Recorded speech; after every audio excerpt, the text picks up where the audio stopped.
you make money during the day, you build wealth in your sleep. So we over-index in our communities about the bag, the cash, the dollar, let me get this money. Money is just a means of exchanging value. And if all I'm doing is getting some value from my name, my image, and my likeness, and somebody else understands how capitalism and free enterprise works, they're gonna separate me from my money, from my name, my image, and my likeness.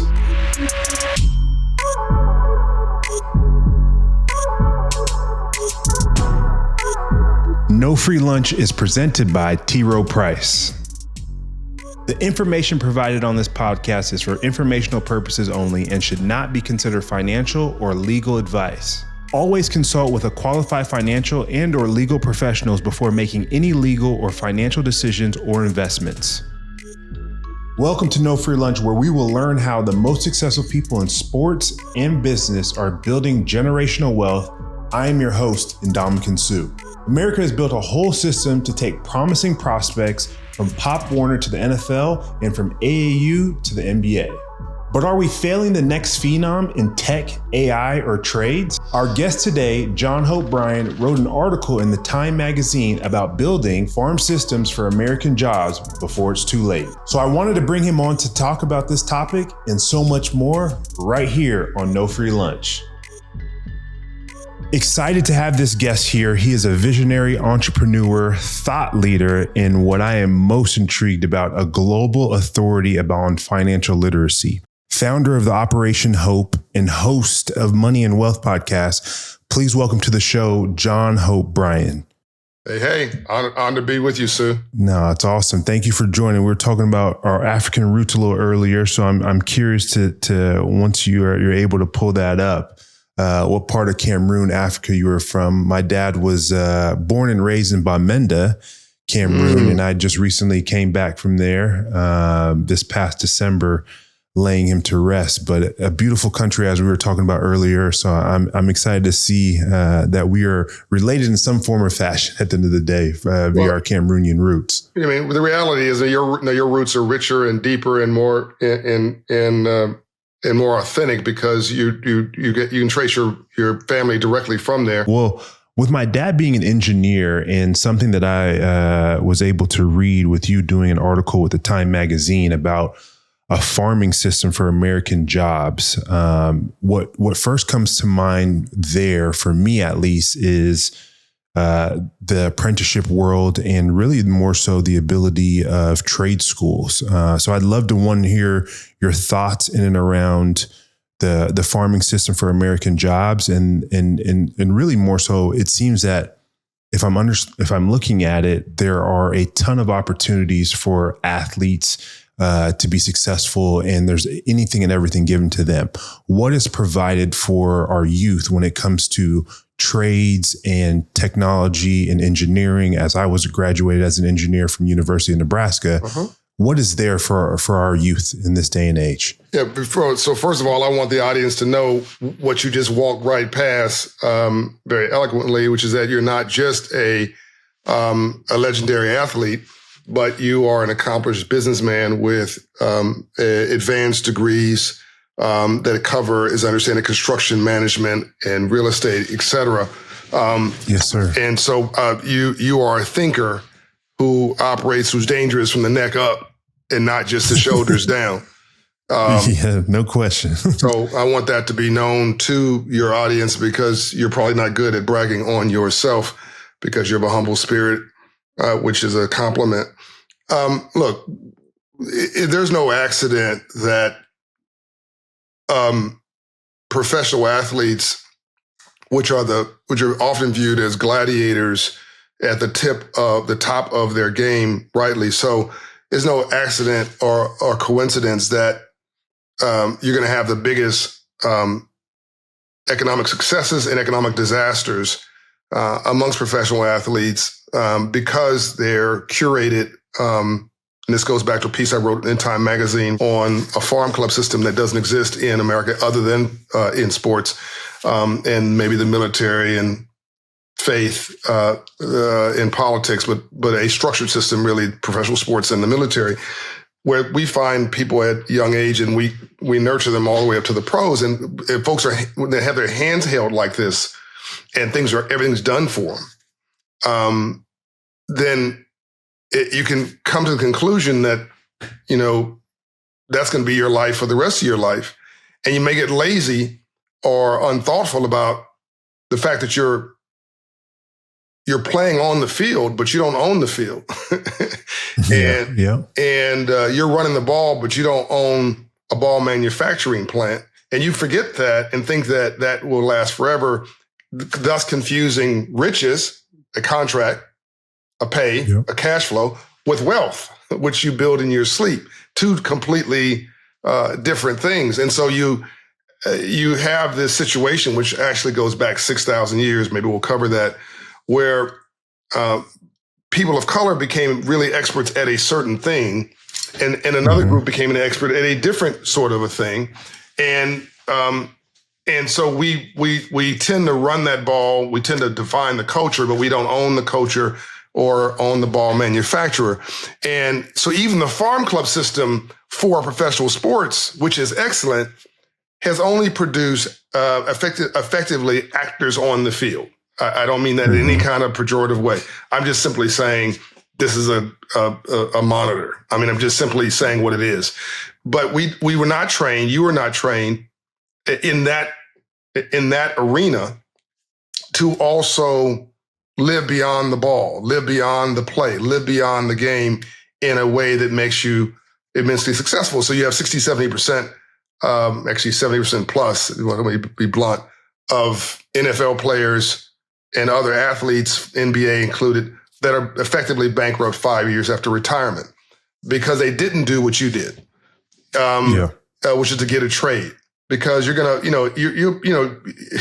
if your effective, gladiator years are over in your 20s, and if you're lucky in your 30s, if you have lived a good life, you're gonna be on this planet to your 80s, maybe to 100. Well, that's another 2/3 of your life. What are you going to do with the rest? What are you going to do to sustain yourself and your standard of living? So I've over answered your question, but the larger issue is this is a bit of a high class problem with professional athletes because they've been given the resources to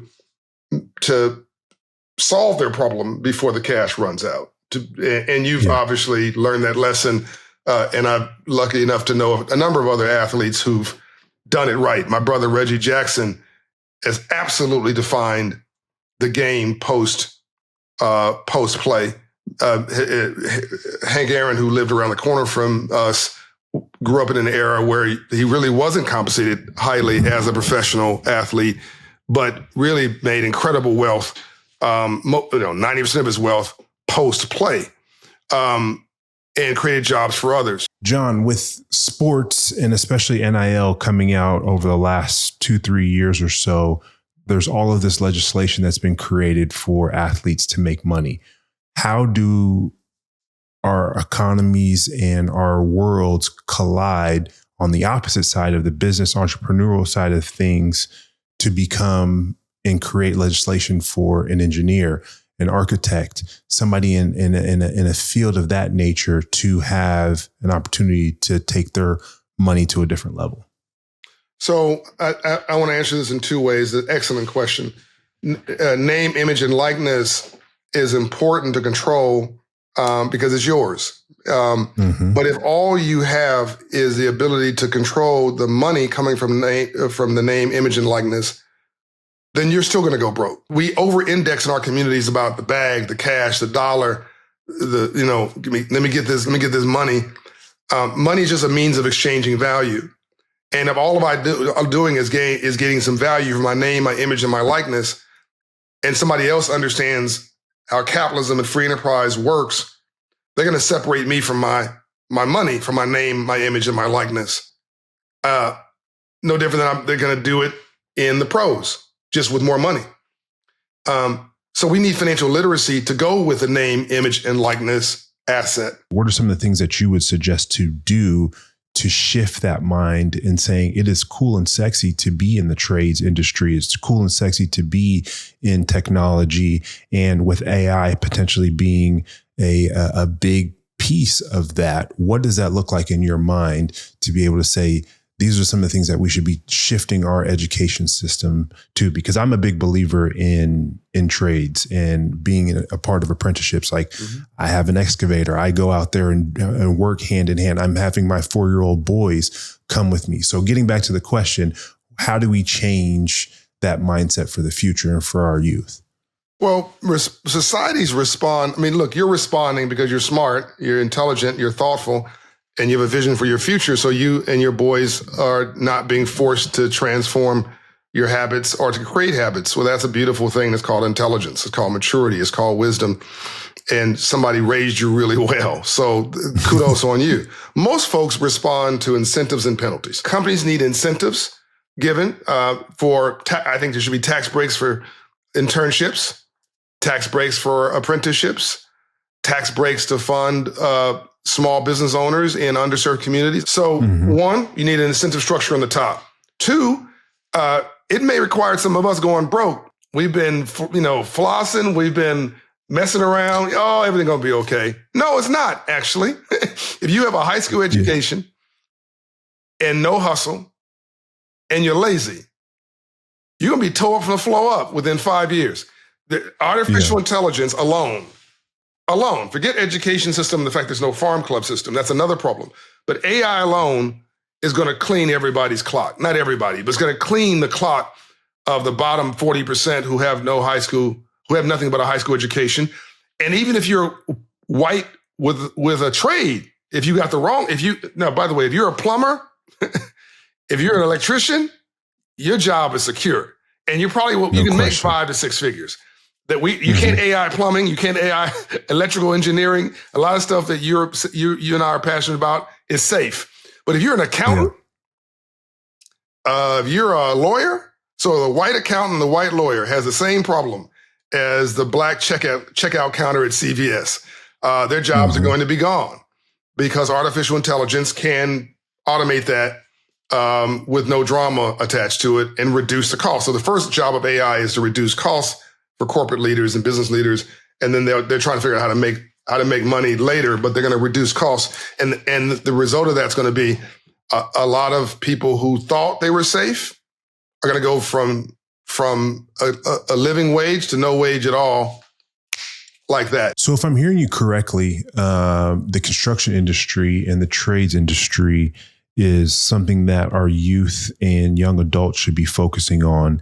And 100. Those jobs are recession proof as well as technology proof, for lack of better words, for them to have success in the future and to be able to build upon from that standpoint. Well, how does let's augment that a little bit. Okay. AI and automation and technology are going to become at the center of of how the economy works. This is different from the internet. This is different. The internet was additive. This is different from us going from cassette tapes and 8-track tapes to CDs to digital music. Those were sort of migrations. I'm not talking about a migration. I'm talking about a transformation. The markets have figured out that money makes more money on money than money can make on labor. Being a plumber, as I just mentioned, as an occupation, is not going away. Being an electrician as an occupation, it's personality driven, it's trust driven, it's culture. It's, do I trust you in my house, or are we vibing? Do you understand this particular situation is going on with this crazy wiring in my house, or why is the water spouting up from the garage? I mean, you can't AI that. But the tools that these guys are using, or ladies, will be increasingly require technical knowledge. There'll be robotics. There might be AI assistants. There may be robotic assistants, that come along with the electrician. 100%. That hold the tools, that pass them the tools, that go into a crevice that he or she can't get into. So that person has to be smart enough and trained enough to be able to master the tools of the trade, not just the trade. Otherwise, yes, they can also lose their job to somebody else who have embraced technology and skills in the trades as the trades evolve. So no one can be lazy, even though some jobs are going to be safer. Some trades are going to be.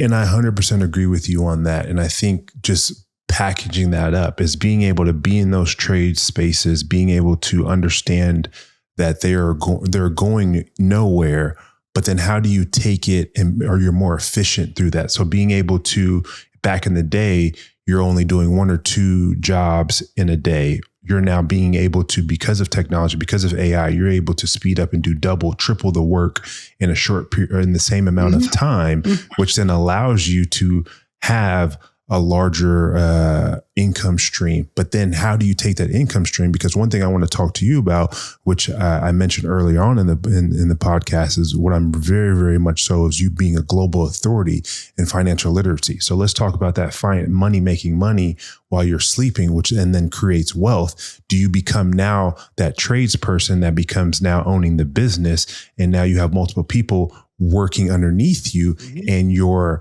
being able to sit back, still have the knowledge of the trade systems, but then now you know how to be more efficient. That is dead on right. The more employees you have, the more you can compound on their activity.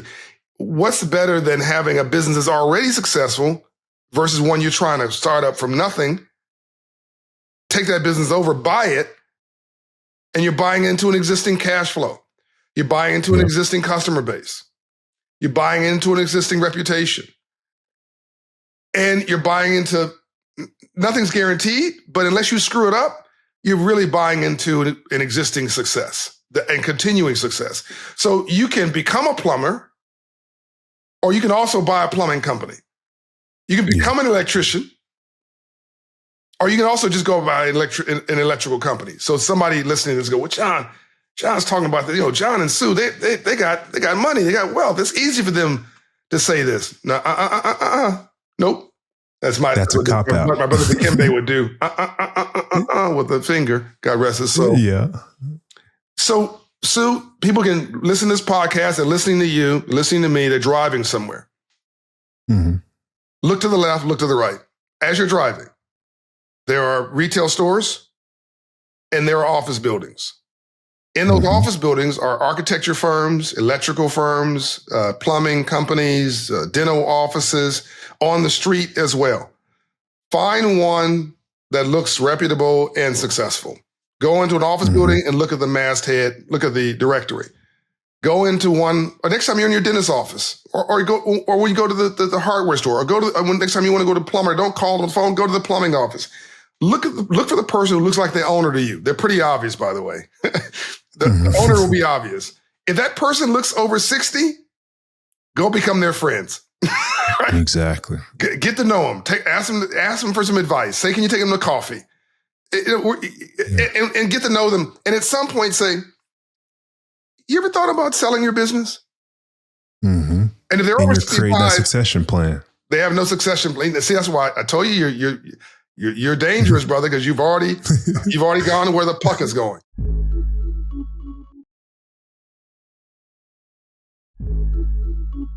So with that, and one of my curious questions for you, and really selfishly, because I love real estate and I grew up in and around it for many years with both my parents, my mom being a teacher, my dad being an engineer, but still their side hustles or their entrepreneurial minds came in the real estate form of them having apartments and me having to cut the lawns with them and pick up garbage, have to deal with Section 8 and cleaning all those different particular pieces out for the next renter.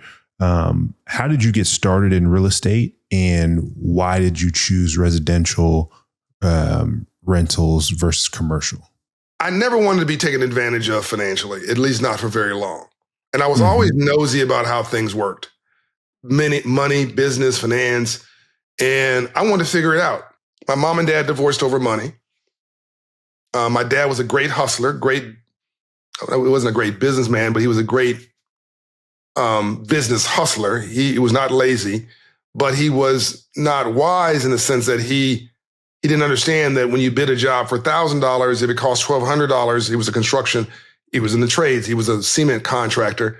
but he had a high school education and not a lot of financial literacy. If the job's $1,200 in cost, but you bid it $1,000 because you outbid the other guy who was offering to do the job for $1,250 and you won the job, well, when your outflow exceeds your inflow, then your overhead is your downfall. So he made cash but lost money. He made cash flow but lost money. And so you do that enough and you go broke. So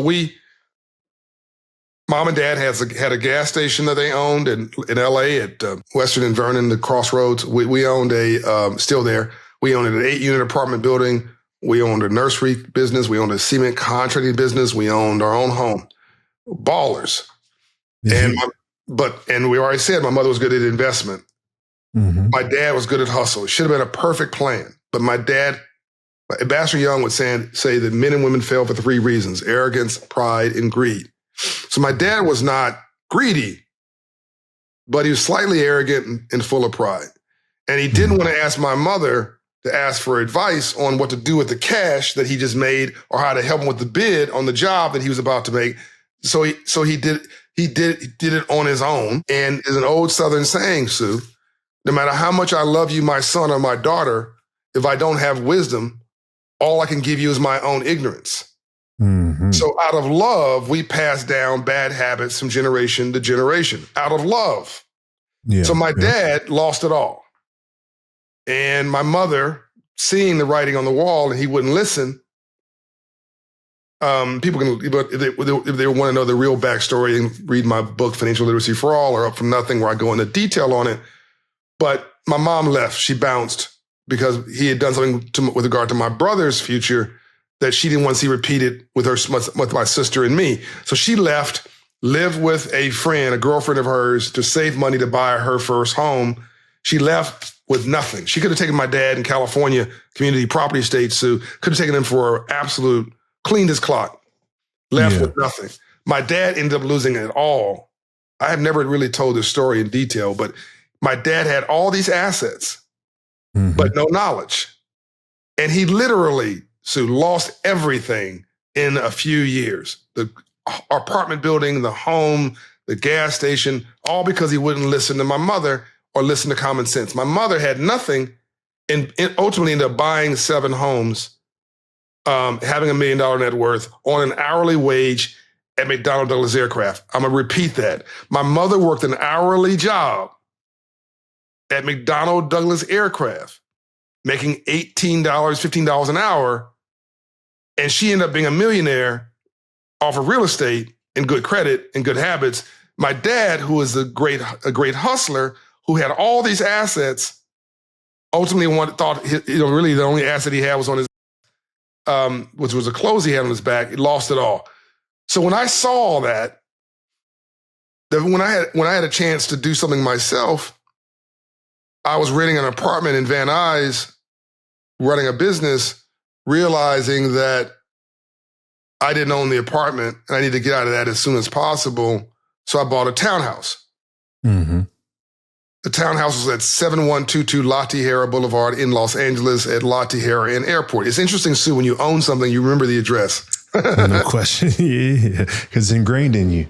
Well, you're an owner. Nobody washes rental cars. Nobody washes rental cars. Okay, I don't care how nice you are. You take that dirty car back to the car, the Hertz or whatever, and you leave it with the owner for them to clean it. So when you own something, it's, you have an ownership mentality. So I bought this little townhouse in LA, paid $220,000 or something for it. 2008 crisis hit. So my journey in real estate is not 40 years old or something. This is relatively recent.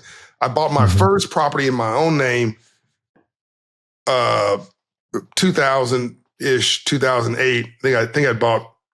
We don't need to get in this story, but I bought the house that my dad ended up living in a house owned by his then girlfriend. I bought the place before I even bought a house for myself. I bought that place on my good credit that he was staying in to get him out of that situation, knocked down 3 walls, kept 1 wall up. That qualified for a rehab loan, built a 3-unit apartment building duplex around that 1 wall, put him in the front unit, rented out the other 2, which paid for him being in the front unit. So I didn't have to subsidize him for the rest of his life. He could live there basically for free. And then I had an asset that appreciates. It's really interesting. I'm giving you a lot of game that I've never given anybody on how I did I love it. So I did that deal. I gave my dad, who was a tradesman, the opportunity to do the construction on his own apartment building, and he screwed it up. And I almost went bankrupt there, but caught it, luckily the market was appreciating at that moment. I got Wells Fargo to refinance. That's why I don't let anybody talk bad about Wells Fargo today. They refinanced that construction loan. Otherwise, I would have gone broke. They refinanced that construction loan because values were going up. I got a new construction loan to pay off the old one. I got my dad out of the construction business. So anybody who thinks you can do business with family members and there's no problem, got my dad out of the construction business, let him be a tenant. I also given him an American Express green card because my pride was like, I'm gonna hook my dad up. He ran that thing up to a $6,000 limit in a month. I was like, okay, I know why my mother left you. I love you, but you're not gonna cause me to go broke. So I tore up the credit card, got a new construction loan, got a proper contractor with credentials and bonding and insurance to finish that building and let my dad stay in it. I then bought that townhouse for myself. I told you about 2008 hit, economic crisis. Townhouse goes down in value to, let's say, $150,000. My broke ass friends, you should sell the townhouse. Now I realized I love my friends, but I realized they were broke. That they didn't own anything. So how could they we trying to impress people we don't want to be like. Think about that. We spend all our time trying to impress a group of people in our social circles that if you really look at it, we don't want to be like them.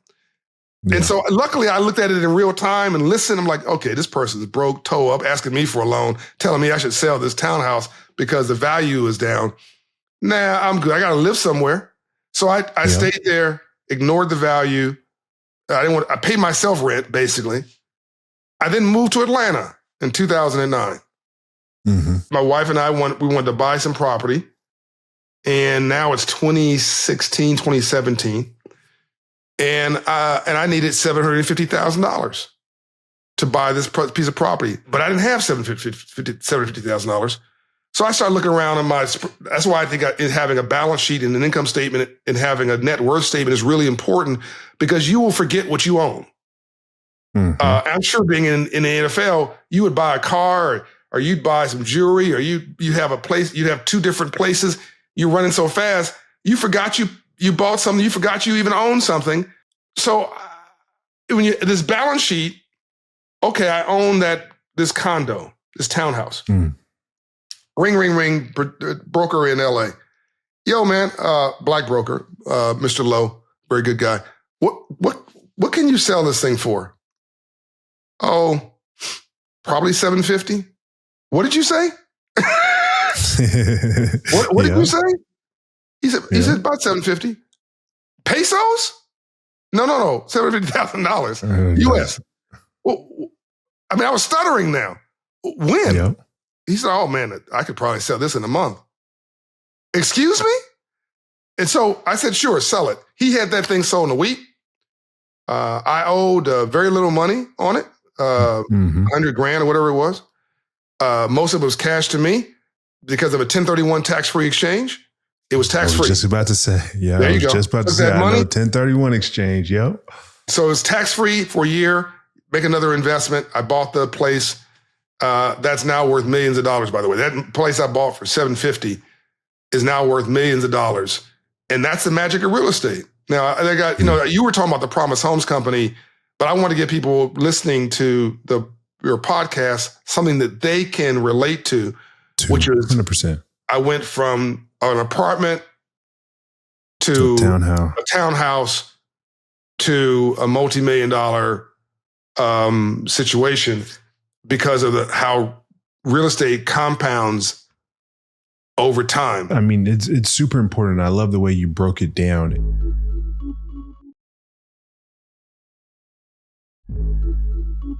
A question that I have for you, and we talked about it a little bit earlier when you say about the biggest risks. It's the same risk from a big failure and a small failure take the same amount of risk, for lack of better words. Mm-hmm. So tell us about a time that you took a massive risk on everything and how it paid off for you. Man, again, you have excellent questions. I mean, that's essentially you're explaining every year of my life for the last 40 years. So we don't have time for this on this podcast.